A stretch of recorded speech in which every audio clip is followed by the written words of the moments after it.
Yes, good morning students. Class के अंदर हमने स्टार्ट कर रखा था हमारा चैप्टर 8 क्वाड्रिलेटरल, जिसके अंदर हमने 8.1 एक्सरसाइज तो कंप्लीट कर ली थी।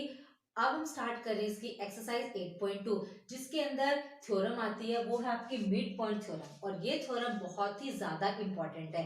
एग्जाम के अंदर ये डायरेक्ट बाय नेम से आती है, state and proof mid point theorem. तो इसके लिए जो इसकी स्टेटमेंट होगी वो आपको खुद से ही राइट डाउन करना होगा। उस स्टेटमेंट से आपको फाइंड आउट करना होगा कि इस थ्योरम में क्या गिवन है, क्या हमें प्रूफ करना है और इसका क्या फिगर होगा, वो भी आपको खुद से ड्रॉ करना है। तो सबसे पहले इसकी स्टेटमेंट हम फाइंड आउट करते हैं। क्या स्टेटमेंट है मिड पॉइंट थ्योरम की? The line segment joining the mid points of any two sides of a triangle is parallel to the third side and is equal to half of it। इस statement के अंदर क्या दे रखा है कि सबसे पहले हमें क्या लेना है, एक ट्राइंगल लेना है। एक आपको ट्राइंगल लेना होगा। इस ट्राइंगल को हम नाम दे रहे हैं ए बी सी। इस ट्राइंगल के अंदर सबको पता है 3 साइड है, first, second and third side. The line segment joining the midpoints of any two side of a triangle। Triangle की किसी भी दो साइड का मिड पॉइंट उठाना है। तो हमने ए बी साइड का एक मिड पॉइंट ले लिया, हमने ई। AC साइड का मिड पॉइंट ले लिया है F। ठीक है। Line segment joining the mid points of any two side of a triangle. Triangle की किसी भी दो साइड के मिड पॉइंट्स को ज्वाइन करने वाला लाइन सेगमेंट EF क्या होगा? Parallel to the third side. Third side यानी कि BC के पैरेलल होना चाहिए and is equal to half of it. साथ ही साथ EF इस BC का हाफ होगा। दोबारा से देखिए, इस स्टेटमेंट से हमें एक फिगर बनाना है। उस फिगर से हम ये फाइंड आउट करेंगे कि हमें थ्योरम के अंदर दे क्या रखा है और हमें प्रूफ क्या करना है। मिड पॉइंट थ्योरम के लिए सबसे पहले हमारे पास एक ट्राइंगल होनी चाहिए। वो ट्राइंगल हमने ले लिए ABC। इस ट्राइंगल के अंदर आपको क्या दे रखा है? E is the midpoint of side AB and F is the midpoint of side AC। बस इतना ही गिवन है। उसके बाद हमें प्रूफ क्या करना है कि ये जो EF बना है, ये EF ट्राइंगल के थर्ड साइड यानी BC के पैरेलल भी है, साथ ही साथ EF जो है वो BC का हाफ भी है। ये हमें प्रूफ करना है। ओके, तो मैं लिख रही हूं सबसे पहले जो हमें गिवन है। Given ABC is a triangle in which E is a midpoint of side AB and F is midpoint of side AC। ये आपको गिवन है। इट मीन्स अगर E AB का मिड पॉइंट है तो ये जो AE होगा आपका वो किसके इक्वल हो जाएगा? BE के इक्वल हो जाएगा। ओके, एंड F अगर AC साइड का मिड पॉइंट है तो AF हमारा किसके इक्वल हो जाएगा? इस CF के इक्वल हो जाएगा। ये आपको गिवन है। टू प्रूफ, क्या प्रूफ करना है?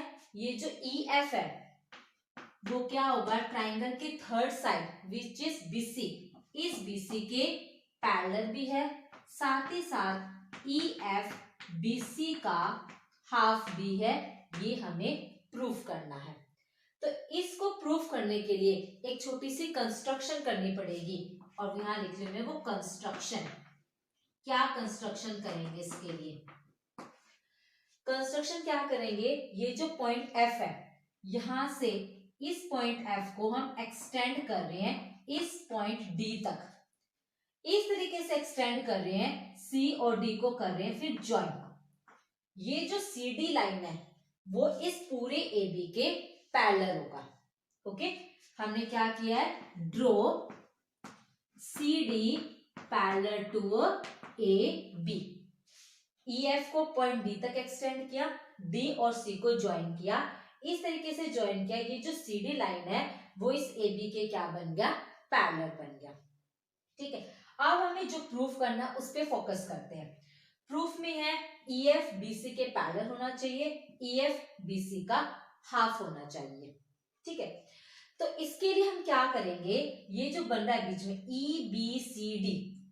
EBCD इसको पैरेललोग्राम शो कर देंगे। और इसको पैरेललोग्राम शो करने के लिए ये जो दो ट्राइंगल बन रही है, triangle AEF and triangle CDF, इन दोनों को कॉन्ग्रुएंट करेंगे, इन दोनों ट्राइंगल को।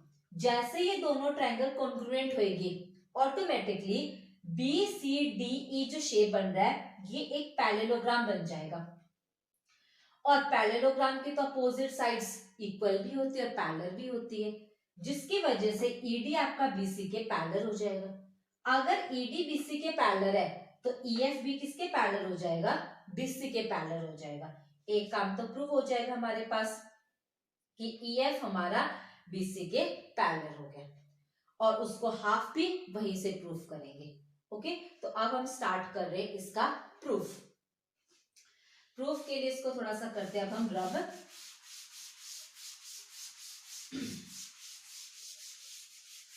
प्रूफ, ट्राइंगल्स को कॉन्ग्रुएंट करेंगे। फर्स्ट ट्राइंगल है in triangle AEF and triangle CDF, इन दोनों ट्राइंगल्स के अंदर इस ट्राइंगल का ये वाला एंगल, इसको 1 मान रहे हैं, इस ट्राइंगल का एंगल 2, दोनों आपस में इक्वल होंगे। Reason vertical opposite angle, angle 1 is equal to angle 2, bracket में reason vertical opposite angle. Same, अब ये वाली लाइन बाय कंस्ट्रक्शन इस लाइन के पैरेलल, तो ये किसका काम करेगी, ट्रांसवर्सल लाइन का। तो यहां आपका बन रहा है ऐसे जेड बन गया। तो इस ट्राइंगल का एंगल 3 और इस ट्राइंगल का एंगल 4 जेड के अंदर आ रहा है। तो कैसे एंगल्स हो गए, अल्टरनेट इंटीरियर, और alternate interior angles are always equal. So angle 3 is equal to angle 4, reason है आपका alternate interior angle. Okay, third thing, F is the mid point of side AC, ये आपको गिवन है। Mid point है तो AF किसके equal है, FC के इक्वल है। So AF is equal to FC, या बोलो CF, दोनों इक्वल हो गए। रीजन क्या है, ये तो आपको गिवन है, दो साइड, दो एंगल और एक side, it means triangle are congruent. It implies triangle AEF is congruent to triangle CDF, ये वाला एंगल, ये वाला एंगल और ये वाली साइड, तो क्राइटेरिया बन गया angle side angle. Okay, triangle congruent है तो corresponding parts equal, corresponding sides equal हो जाएगा। अगर साइड्स इक्वल है तो AE हमारा किसके इक्वल हो जाएगा, CD के। AE is equal to CD, first second AECD के इक्वल हो गया, और EF किसके इक्वल हो जाएगा हमारा, DF के। Second third EF is equal to DF, bracket में रीजन लिखेंगे बाय CP/CT। ओके, अब जो प्रूफ करना है इसके ऊपर जाते हैं। प्रूफ के अंदर मैंने बोला था स्टार्टिंग में, हम क्या प्रूफ कर देंगे, EBCD का एक पैरेललोग्राम है। तो पैरेललोग्राम के लिए क्या प्रूफ करना पड़ेगा, अपोजिट साइड्स पैरेलल भी आ जाए, अपोजिट साइड्स इक्वल आ जाए, तो हो जाएगा पैरेललोग्राम। सो अब देखिए, AE हमारा किसके इक्वल आ गया, CD के। AE is equal to CD। E mid point था आपका AB का। ओके, स्टार्टिंग में गिवन में लिखा था हमने, अगर E AB का मिड पॉइंट है तो AE किसके इक्वल था, BE के इक्वल था। ये स्टार्टिंग में हमने गिवन के अंदर शो कर दिया था। Also AE is equal to BE। अब AE CD के भी इक्वल है, AE BE के भी इक्वल है, दोनों के लेफ्ट साइड इक्वल, तो दोनों के राइट साइड भी आपस में इक्वल हो जाएगी। इट इंप्लाइज BE किसके इक्वल हो गया हमारा, CD के इक्वल आ गया।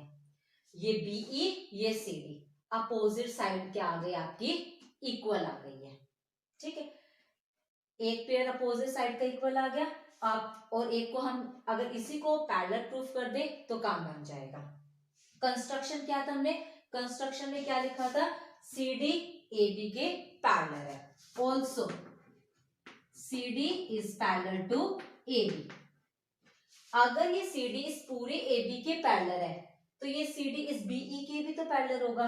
It implies CD will also be parallel to BE।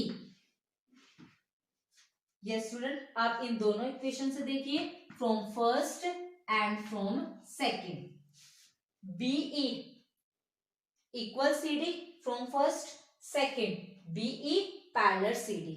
एक पेयर अपोजिट साइड का पैरेलल भी आ गया और इक्वल भी आ गया, it means BCDE is a parallelogram from first and second. From first and second से क्या पता चल गया हमें कि BCDE इज अ पैरेललोग्राम। अब अगर BCDE एक पैरेललोग्राम है तो इसके अपोजिट साइड्स आपस में इक्वल भी होंगे और अपोजिट साइड्स आपस में पैरेलल भी होंगे। देन ED BC के पैरेलल होगा, ED अपोजिट साइड है, ED is parallel to BC, क्योंकि BCDE एक पैरेललोग्राम बन गया तो अपोजिट साइड ED आपका किसके पैरेलल हो गया, BC के। अगर ये पूरा ED BC के पैरेलल है तो ये आधा EF भी BC के पैरेलल होगा, क्योंकि हमने EF को ही D पॉइंट तक एक्सटेंड किया। It implies EF is parallel to BC। EF is parallel to BC। जो प्रूफ करना था उसके अंदर एक चीज क्या प्रूफ करनी थी हमें कि EF BC के क्या आ जाए, पैरेलल आ जाए। एक तो प्रूफ हो गया, और एक क्या प्रूफ करना था कि EF BC का क्या आ जाए, हाफ भी आ जाए। ओके, अब BCDE पैरेललोग्राम है, पैरेललोग्राम है तो अपोजिट साइड्स आपस में क्या होंगी, इक्वल भी होंगी। अपोजिट साइड्स आपस में इक्वल है तो ED किसके इक्वल हो जाएगा, BC के भी इक्वल हो जाएगा। तो ये भी लिखते हैं, also ED is equal to BC। ठीक है, क्योंकि BCD इज अ पैरेललोग्राम तो opposite sides equal, ED BC के इक्वल हो गए। ED के अंदर दो पार्ट है, EF और FD, तो ED को किसका सम लिख देंगे, EF प्लस FD का सम लिख देंगे इक्वल BC। ओके, EF और DF आपस में क्या है, इक्वल है, क्योंकि सिंप्लिसिटी से हमने प्रूफ कर दिया है। तो अब हम क्या करेंगे, DF की जगह क्या रख देंगे, EF। तो EF plus EF equal BC। EF plus EF 2 times of EF equal BC। 2 multiply में वहां जाके डिवाइड में EF क्या आ गया, हाफ ऑफ BC। यही प्रूफ करना था कि EF BC के पैरेलल आ जाए और साथ ही साथ EF BC का हाफ भी आ जाए। सो स्टूडेंट, ये थे आपके मिड पॉइंट थ्योरम। सम के अंदर हम इनको डायरेक्ट यूज करेंगे। कैसे यूज करेंगे, आपको एक ट्राइंगल दे रखी होगी सम के अंदर, ट्राइंगल की 3 साइड, 2 साइड्स का मिड पॉइंट दे रखा होगा, तो आप डायरेक्ट थ्योरम को यूज करोगे कि उन मिड पॉइंट को ज्वाइन करने वाले लाइन सेगमेंट उस ट्राइंगल की थर्ड साइड के पैरेलल भी होगा और थर्ड साइड के हाफ भी होगा। सो ये थ्योरम बहुत ही ज्यादा इंपॉर्टेंट है। इस थ्योरम की स्टेटमेंट भी लर्न करनी है, फिगर भी आपको बनाना आना चाहिए, क्या गिवन है वो पता होना चाहिए, क्या प्रूफ करना है वो पता होना चाहिए, कंस्ट्रक्शन करनी है वो याद होना चाहिए, रखना है आपने, और कैसे प्रूफ करोगे उसके स्टेप्स पता होने चाहिए। सो ये थ्योरम आपको अच्छे तरीके से क्लियर होनी चाहिए। इसी के बाद इसका कन्वर्स आता है। कन्वर्स मतलब इसका जस्ट अपोजिट, वो थ्योरम आप लोगों ने खुद से एक बार ट्राई करनी है, नहीं आएगा तो मैं आपको जूम मीटिंग के अंदर बता दूंगी। ओके, तो आज के लिए आपको होमवर्क है मिड पॉइंट थ्योरम और उसका कन्वर्स सॉल्व करना अपनी फेयर नोटबुक पे। Okay students, thanks.